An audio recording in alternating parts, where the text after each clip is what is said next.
Assalamualaikum warahmatullahi wabarakatuh. Selamat siang dan salam sejahtera untuk kita semua. Pertama-tama, saya ingin mengucapkan terima kasih untuk seluruh peserta yang telah hadir pada pelatihan hari ini. Nah, sebelum kita masuk ke materi, sebelum kita mulai acaranya nih, saya ingin memperkenalkan diri terlebih dahulu. Perkenalkan, nama saya Fani Khairunisa. Kalian bisa panggil saya Fani. Saya berasal dari Fakultas Psikologi Universitas Mercubuana. Nah, untuk mempersingkat waktu, kita langsung aja kali ya masuk ke materi. Nah, materi kita kali ini itu tentang regulasi emosi. Pertama, kita tuh harus tahu dulu nih tentang apa sih itu emosi. Jadi, emosi itu dapat terjadi seperti perubahan perasaan gitu. Jadi emosi itu perasaan seseorang yang muncul di dalam suatu kondisi karena adanya interaksi secara eksternal maupun internal. Nah, emosi ini tuh terjadinya seperti perubahan perasaan, perubahan ekspresi, dan juga apa yang direspon oleh tubuh dan otak. Perubahan perasaannya tuh seperti apa sih? Perubahan perasaannya itu seperti sedih, senang, dan juga takut. Sedangkan perubahan ekspresinya itu seperti tersenyum dan cemberut. Nah, kalau misalkan respon tubuhnya itu biasanya seperti berkeringat, detak jantung yang meningkat, dan juga aktivitas neuron. Setelah kita mengetahui tentang emosi, selanjutnya yang perlu kita ketahui adalah tentang regulasi emosi. Apa sih regulasi emosi itu? Regulasi emosi itu um, kemampuan seseorang untuk mengontrol dorongan emosi yang muncul untuk mencapai keseimbangan emosional agar dapat berinteraksi dengan orang lain sesuai dengan aturan sosial. Nah, dalam hal ini tuh terdapat nih orang yang bisa mengontrol emosinya dan ada orang yang nggak bisa mengontrol emosinya. Orang yang bisa mengontrol emosinya itu biasanya disebut dengan regulasi emosi yang adaptif. Sedangkan orang yang tidak bisa nih, belum mampulah untuk mengontrol emosinya, kita sebut itu disregulasi emosi. Tapi kita juga harus ketahui nih bahwa orang yang memiliki disregulasi emosi itu bukan berarti mereka tidak memiliki regulasi emosi sama sekali, tetapi itu dapat terjadi ketika individu itu mempersiapkan bahwa emosinya itu telah memuncak sehingga mengakibatkan perilaku yang tidak sesuai dan membingungkan gitu. Jadi nggak tercapai tujuannya. Selanjutnya regulasi emosi ini tuh memiliki proses. Prosesnya apa aja sih? Prosesnya itu yang pertama ada situation selection. Jadi pada tahapan ini itu ada tahapan di mana individu memiliki emosi yang mungkin akan muncul pada situasi tertentu. Contohnya itu seperti ada orang yang lebih milih untuk pergi dengan teman-teman yang menurut mereka menyenangkan, padahal besoknya dia ujian daripada dia harus belajar di detik-detik terakhir bareng sama teman yang nggak menyenangkan bagi dia. Nah, selanjutnya itu ada situation modification. Pada tahapan ini itu, individu itu mengubah atau memodifikasi situasi di sekitarnya untuk mempengaruhi kondisi emosinya. Contohnya seperti apa? Contohnya seperti ketika ada teman nih, bertanya tentang kesiapan kita untuk menghadapi ujian. Tapi kita malah kayak mengalihkan pembicaraan, kita malah kayak bahas hal yang lain gitu. Nah, setelah itu ada tahapan attentional deployment. Nah, pada tahapan ini individu itu hanya fokus terhadap aspek tertentu sehingga emosinya itu lebih terpusat.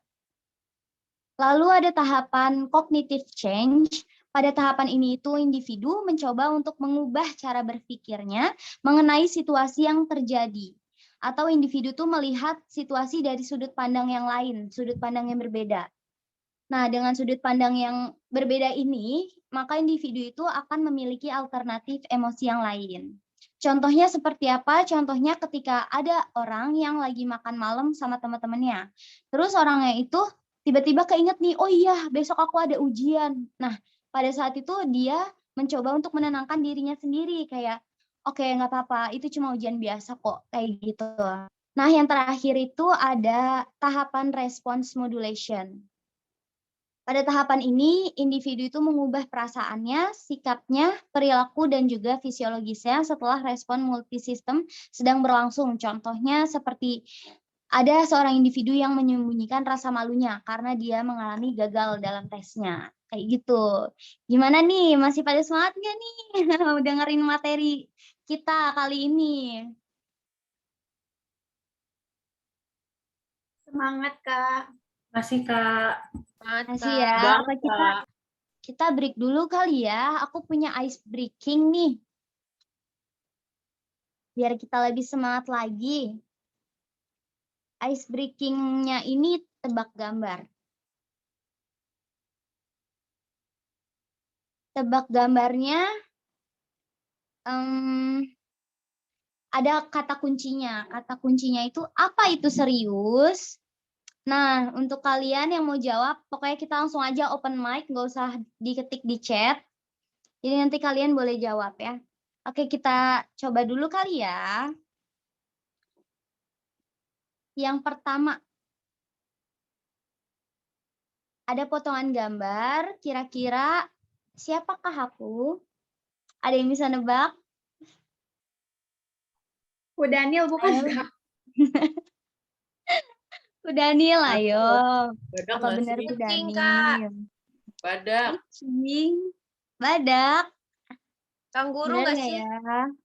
Kanguru, ayo. Apa ya kira-kira? Elang. Aduh, elang mana nih sayapnya nih? Ayo, belum ada yang benar nih jawabannya. Kerbau. Oke, langsung aja kali ya aku kasih tahu jawabannya. Jawabannya adalah tada.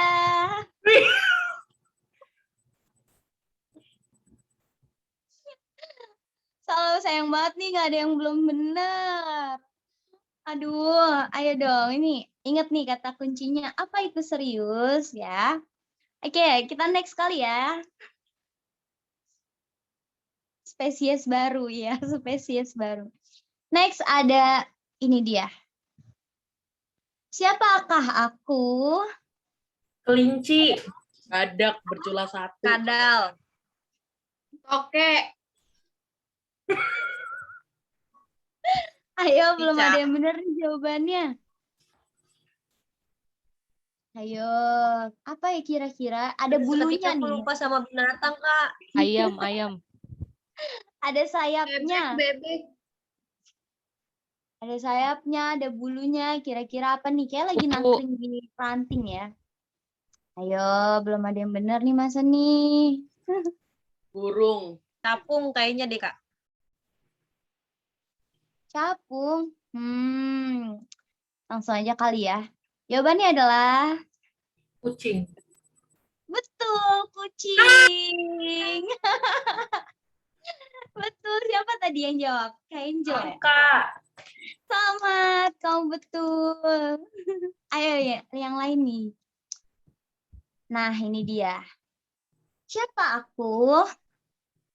Berbulu juga, punya kaki 2, warnanya bulunya hitam.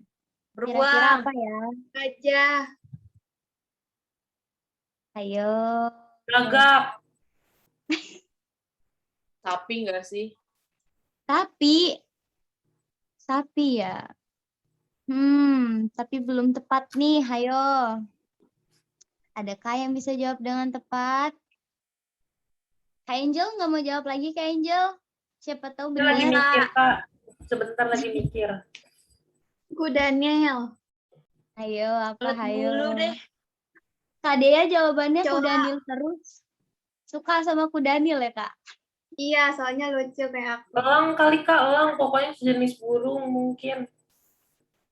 Jenis burung. Jenis burung bukan ya? Oke, kita lihat aja deh langsung. Belum ada yang benar jawabannya. Jawabannya adalah Sumpah, Kak. Tadi mau ngomong tapi takut jorok. Jawabannya adalah ayam, anjing dan ayam. Sayang banget nih belum ada yang benar jawabannya. Pikiran, Ayo Kak, dong. tadi sempat. Jawab aja nggak apa-apa kok. Nah, ini nih yang terakhir nih. Kira-kira siapa aku? Beruang. Bebek. Bebek. Ayo, coba ditebak lagi. Kuda. Kuda apa, Alisa? Kak Alisa? Kuda Harimau. laut. Kuda laut. Kuda laut. Kambing. Ayo nih. Hamster. Binatang apa aja sih? Kelinci. Kelinci. Belum tepat, ayo. Ayo semangat. Burung. Singa. Kalau dilihat Singa. dari bentuk badannya sih ini kayak semut banget sih. Kuda Nil. Semut ya. Zebra. Iya, aku gemes deh sama kakak. Rasanya aku pengen aja ke taman safari. Boleh. Oke, aku kasih tahu deh Cari. jawabannya. Siap-siap ya. Jawabannya adalah tada. Ya. Jelek banget. Ayo nih, ini spesies baru nih. Jawabannya adalah Ayam jago juga Ayam. takut, Kak. sabar. Waduh, pulang lewat mana ya saya ya, biar nggak dicegat ya. Oke, kira-kira ada lagi nggak ya? Ya sayang banget, ice breaking-nya sudah habis. Gimana gamesnya menurut kalian? Seru, bikin emosi atau gimana? Sangat inspiratif ya, Kak ya. Enggak, Kak. Enggak emosi kok. Kan temanya regulasi emosi. Jadi harus Betul, itu dia. Jadi walaupun kita gemes-gemes kesel, kita harus nahan ya, kita tahan ya. Oke, udah siap belum masuk ke materi lagi nih? Yuk kita langsung aja ya masuk ke materi selanjutnya. Nah, jadi setelah kita ice breaking, kita lanjut ke materi. Materi selanjutnya ini tentang faktor dari regulasi emosi. Apa aja faktornya? Faktornya yang pertama itu ada pola asuh orang tua. Kenapa pola asuh orang tua? Pola asuh orang tua dengan disregulasi itu dalam mendisiplinkan anaknya itu dengan seperti pakai hukuman untuk memberi agar si anak lebih baik gitu ya sikapnya, itu sebenarnya tidak baik karena semakin tidak mampu seorang pengasuh meregulasikan emosinya atau disregulasi, maka semakin tinggi juga nih resiko si anak yang diasuh itu mengalami perilaku disruptif atau menjadi bisa melakukan tindak kekerasan melawan orang tua dan melawan aturan di sekitarnya. Nah, hal ini itu bisa nih menjadi kondisi yang resiprokal, yaitu di mana orang tua mengekspresikan emosi negatifnya. Kemudian ditanggapi lagi dengan sang anak yang mengeluarkan, yang ditanggapinya dengan negatif oleh sang anak. Selanjutnya, orang tuanya akan menunjukkan lagi ekspresi emosi negatif yang lebih tinggi lagi dari sang anak. Jadi semakin meningkat terus. Nah, terus yang kedua, ada faktor usia. Usia ini dapat menjadi faktor karena semakin bertambahnya usia seseorang, maka regulasi emosinya itu akan semakin baik. Meski secara fisik lansia misalkan mengalami degradasi atau proses penurunan, tetapi mereka itu justru mengalami kesejahteraan atau well-being di dalam usianya tersebut. Semakin bertambahnya usia, maka seseorang juga dapat menyesuaikan dirinya terhadap perubahan-perubahan internal maupun eksternal di sekitarnya.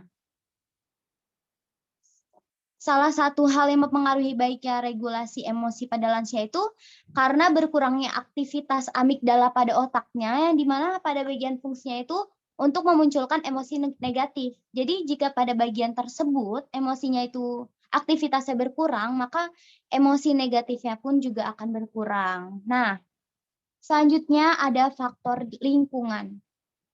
Faktor lingkungan ini tuh juga dapat mempengaruhi karena contohnya itu seperti ada individu yang melihat lingkungannya itu sebagai tempat yang menyenangkan. Nah, maka individu itu akan cenderung memiliki regulasi emosi yang baik dan memiliki emosi yang positif seperti bahagia. Selanjutnya ada pengaruh pandangan dari luar atau pelatihan seperti yang sedang kita lakukan saat ini. Nah, pelatihan ini itu salah satu cara untuk mengubah kognitif dan perilaku seseorang. Di dalam pelatihan, individu itu kan nantinya akan mendapatkan pemaparan informasi baru sehingga dapat menambah pengetahuan dan juga wawasannya. Selain itu, individu juga akan diajak untuk memunculkan kesadaran tentang isu tertentu sehingga dapat mulai membentuk kebiasaan baru yang lebih positif. Pelatihan regulasi emosi ini juga menjadi salah satu upaya untuk membangkitkan kesadaran individu terhadap dinamika emosinya. Sekaligus juga bisa melakukan pembiasaan baru agar lebih terampil dalam mengelola emosinya. Dari pelatihan tersebutlah kemampuan individu itu dalam meregulasi emosi dapat meningkat, dapat lebih bisa mengontrol seperti itu. Nah, itu dia nih materi pelatihan kita pada hari ini tentang regulasi emosi. Jadi, kira-kira ada nggak nih yang bisa menyimpulkan materi kita pada hari ini? Kalau ada, mungkin bisa langsung aja open mic. Silahkan. Oke, Kak, aku mau coba kasih kesimpulan dari pemahaman yang aku dapat ya, Kak. Oke, silahkan Kak Angel. Jadi kesimpulannya itu yang aku dapat itu adalah regulasi dimiliki setiap orang yang berbeda-beda karena latar belakang atau faktor-faktor yang dialami setiap individu tidak sama seperti yang tadi Kakak udah jelasin kan. Nah, sehingga terdapat individu yang bisa mengontrol emosinya dan juga ada yang tidak bisa mengontrol emosinya. Jadi regulasi emosi seseorang itu tergantung dari faktor yang mereka alami secara individu mereka. Itu sih Kak yang aku dapat. Wah, makasih banyak. Bagus banget kesimpulannya. Terima kasih Kak Angel. Nah, jadi betul ya bahwa setiap individu itu regulasi emosinya tuh tidak bisa disamakan. Ada yang regulasinya bisa dikontrol, ada yang masih kurang bisa mengontrol gitu. Jadi semua itu dipengaruhi oleh latar belakang individu itu atau faktor yang dialami si individu. Pasti kan berbeda-beda setiap manusia gitu. Nah, sekarang kita sudah sampai di penghujung acara. Semoga materi pelatihan tentang regulasi emosi ini dapat menjadi insight baru untuk teman-teman semua di sini dan dapat diaplikasikan dengan baik di kehidupan sehari-hari ya. Mungkin kita bisa foto dulu kali ya, foto bareng nih sebelum kita udahin. Oke. Jangan lupa senyum ya, aku hitung ya. Boleh nih yang belum on cam, kita on cam dulu. Yuk. Udah siap? Aku hitung ya. 1, 2, 3. Sudah, terima kasih. Kurang lebihnya saya mohon maaf bila ada kesalahan, bila ada kekurangan dalam di dalam pelatihan kali ini. Terima kasih untuk semuanya yang sudah meluangkan waktu untuk mengikuti pelatihan pada hari ini hingga selesai. Stay safe and stay healthy untuk kita semua. Wassalamualaikum warahmatullahi wabarakatuh.